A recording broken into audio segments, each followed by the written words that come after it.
So the sun is just beginning to peek over to the horizon, and what I'm trying to do is show a spiritual practice that is modified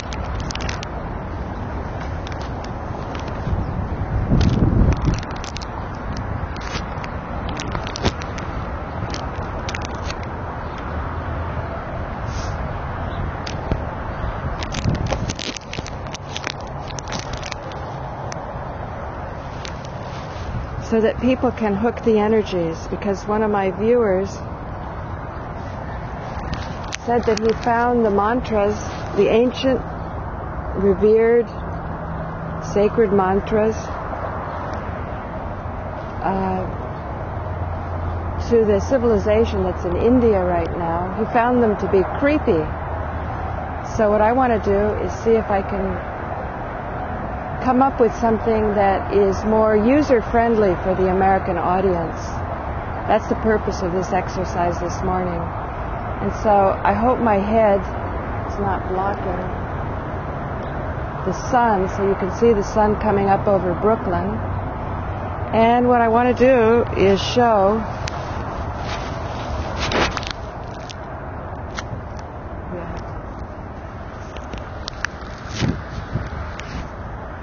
I want you to have a straight shot at the mic, but maybe this will work okay.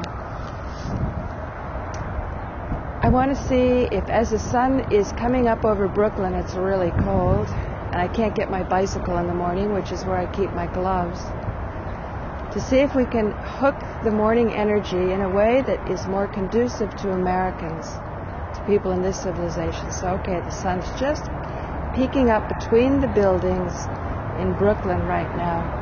And what I want to show is, well, first I want to be for a few moments just with the sun, because if it wasn't for the sun, you know, one day of no sun and everything comes grinding to a halt. And if you think sun worship is too strong a word, well, just imagine the opposite, sun ignoring, whatever that might be. We live in a photophobic society. When antibiotics say stay out of the sun, we question the sun. We don't question the antibiotics. And as a result, it's one of the most profound ways to balance the body so easily, and it's so cheap, and it's so available. And all it takes is not any advanced practice or esoteric mantras, but just a paying attention.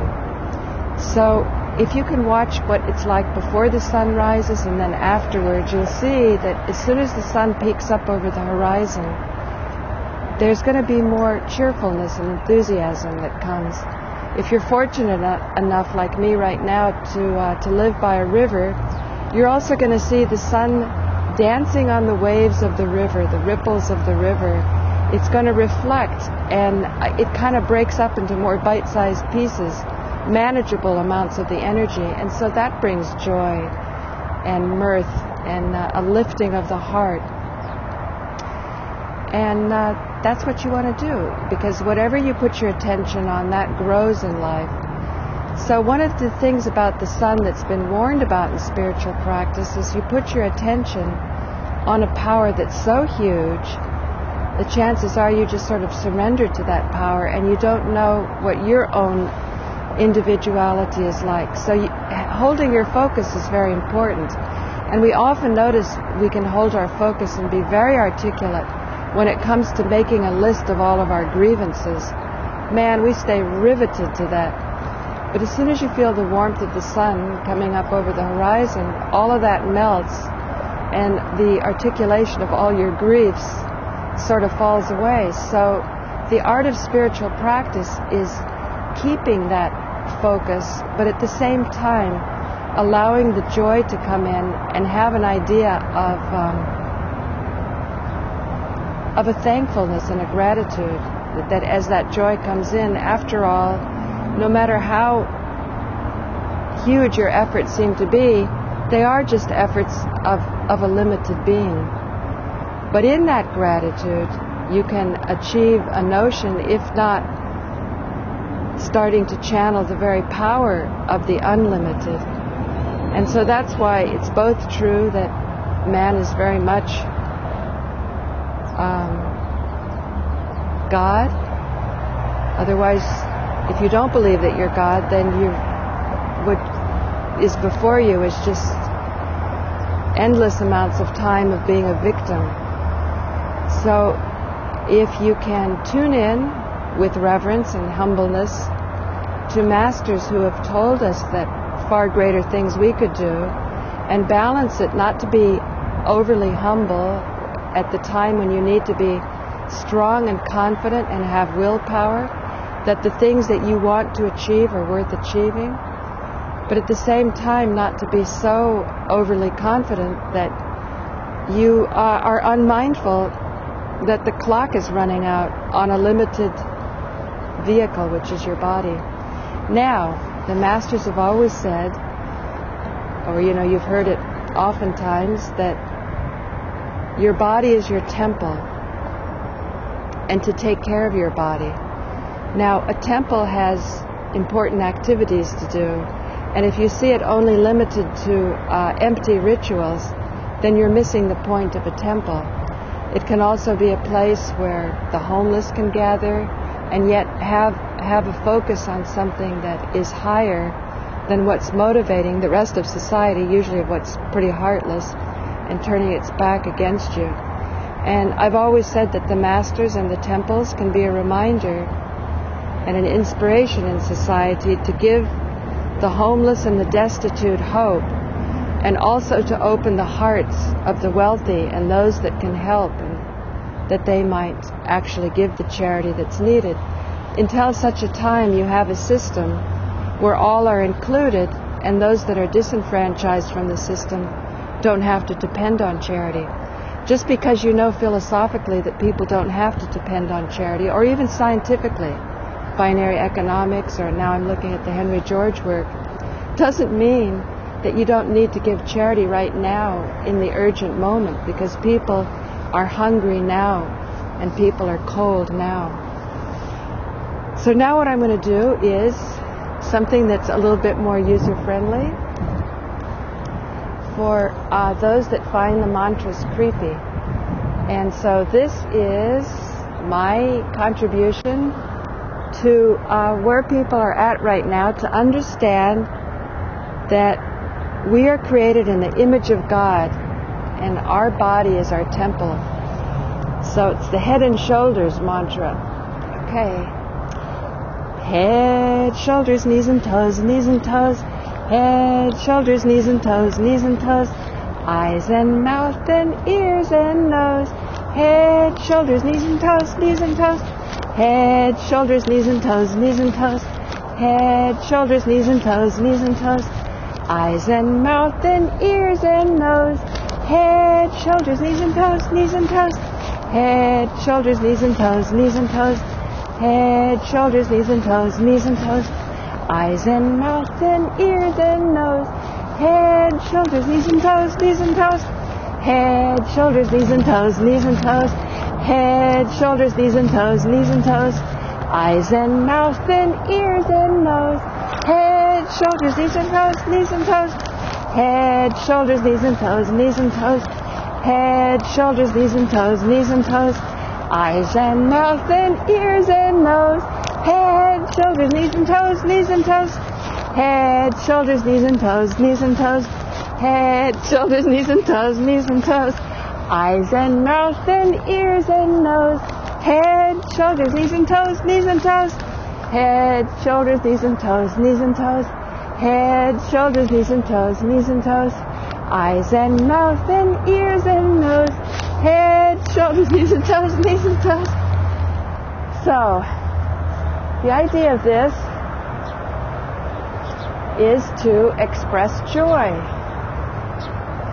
and to pick up joy and to feel it. It's not about creepy mantras, and all the ancient schools of wisdom would say the same thing. And so if some of the saints seemed to be crazy people, it was because they were starting to express to people that God was all around. But it's about joy being all around. It's not about accomplishing certain things. The problem with social accomplishment as evidenced by money and all of the things that money can buy, position and fame. Today you can even buy degrees. You buy them for life experience. So it's that, just like Marshall Rosenberg of Nonviolent Communication says, if you don't give information, even if you give a compliment, it's violent communication, because people don't know what it is that they've done that has satisfied some need that has generated that compliment.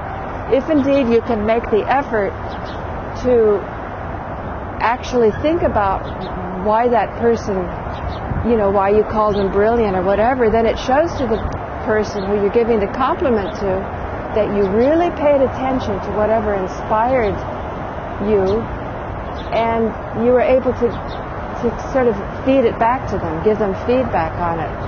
And we tend to be lazy. We want to just sort of be in the energy of somebody that pleases us, as opposed to, in a strong way, reflecting back what it is that pleases us about what they've done. Like I even did it yesterday to the priest at St. Mark's. I said, that was such a moving sermon that you gave. What I should have done was talk about the different points that he brought up that really inspired me. He was talking about the transfiguration of Jesus, and what I should have really said is, do you really believe in the resurrection? But it was that part where you go around and you say, peace be with you. And at St. Mark's they give you time to say it to everybody in the congregation. Not that many people show up, unfortunately, which is too bad, especially for, I think the guy's name is Paul Woodhuff or something. He's really very inspiring. So, I'm hoping people are not going to trip on this mic cord, and I'm hoping this works out. So, again, this is Paula Gloria, and somebody was saying, would I be offended by that comment about old Blondie? And what I'm going to do is cite what Dolly Parton said about dumb blondes. She goes, I know I'm not dumb, and I know I'm not blonde. So I'll say the same thing.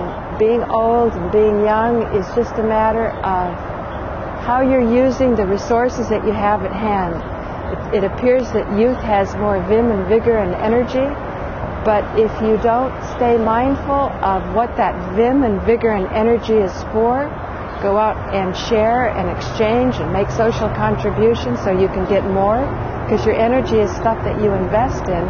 And when you can start to plug in and tune in to nature and to fellow man, then you can start to get the attention of your soul. And when you get the attention of your soul, you can start to do soul travel, so I hear. And I don't know, maybe witnessing in transcendental meditation. Maybe that's the first step of soul travel, to leave your body. And that's something that happened to me very early on with being initiated and got me interested. But it's also something that I had to admit after 10 or 20 or 30 years of transcendental meditation, that I wasn't leaving my body anymore. And that's what I think Sri Sai Kaleshwar Swami meant when he talked about religious abuse, that you really have to pay attention. Is your spiritual practice really unfolding great new realities? And if it's not folding these new realities, you should be paying attention to changing things. And of course change, real change, takes a lot of motivation and guts to really be able to let go of what's familiar, to step into the unknown, because if it wasn't unknown, it really wouldn't be change, would it?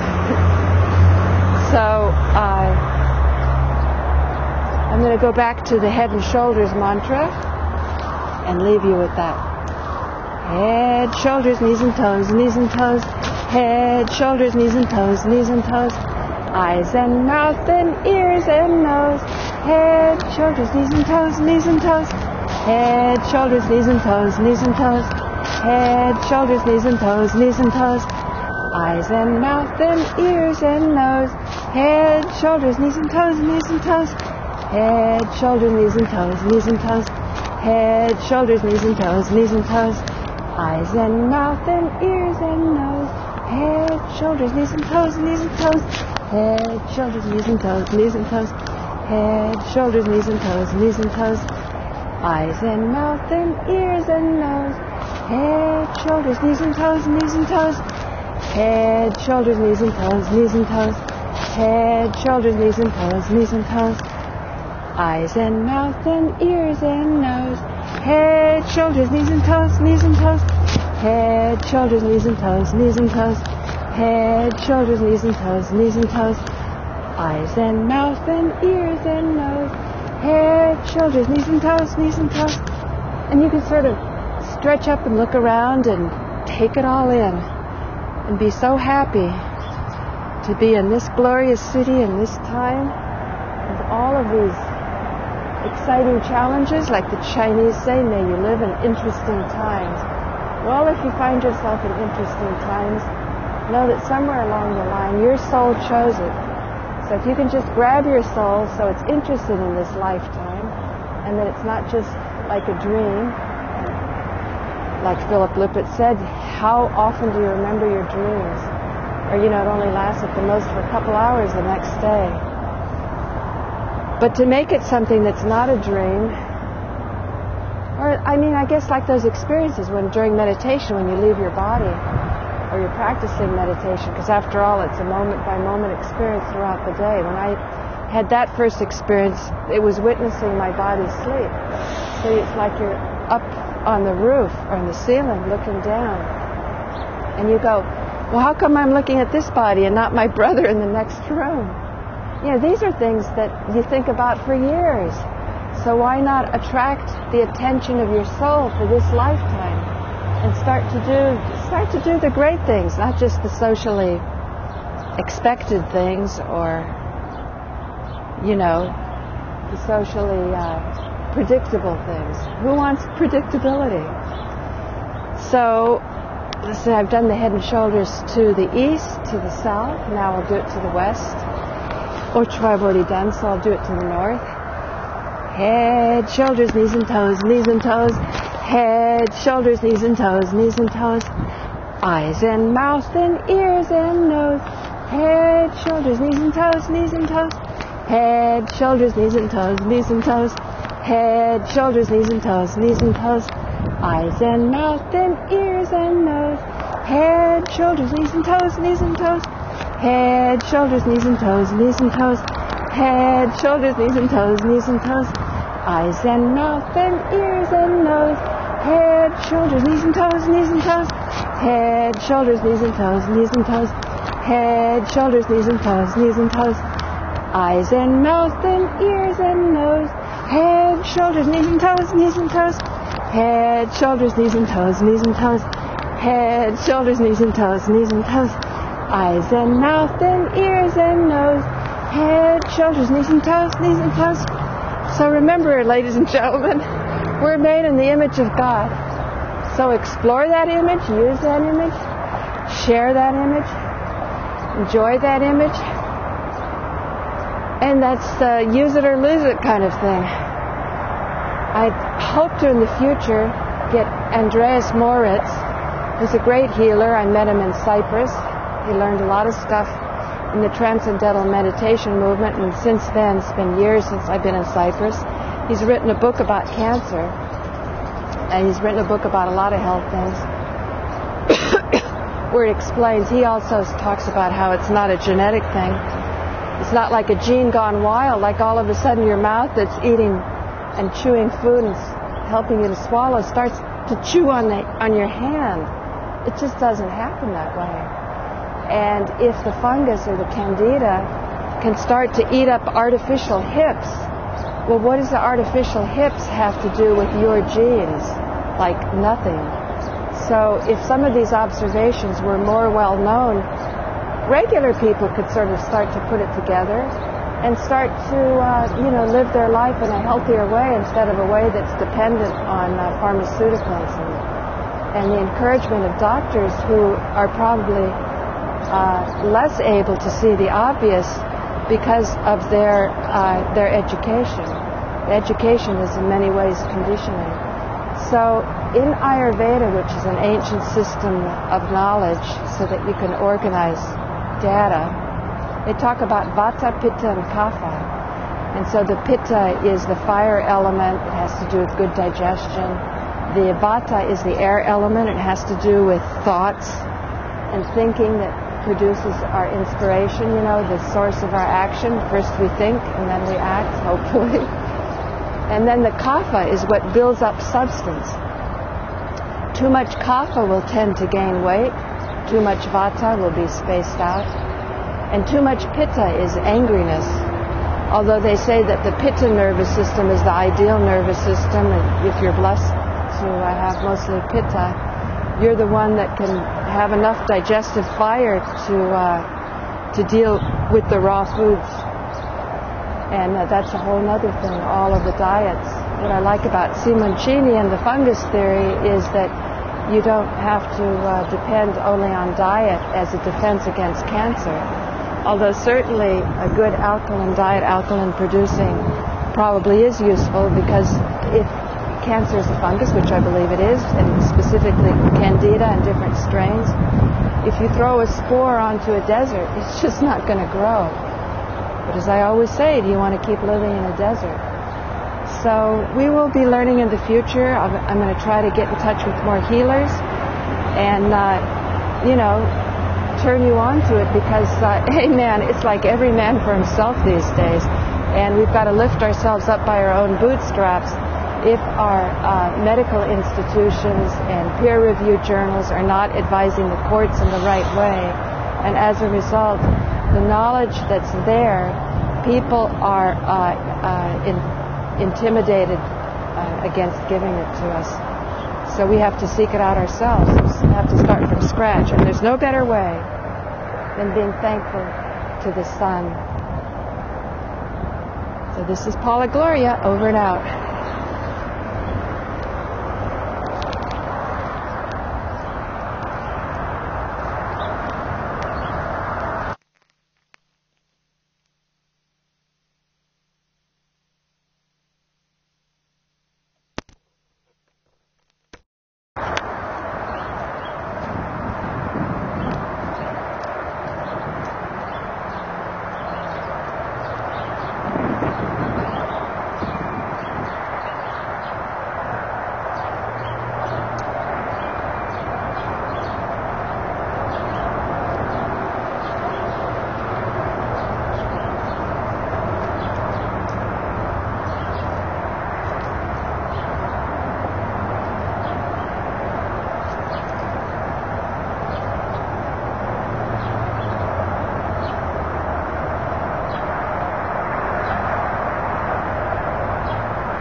When faced with such illogical logic, it is natural to question whether the formulation of the fundamental hypothesis of oncology possesses the requisites for a rational proposition, or if at least it corresponds descriptively to the truth.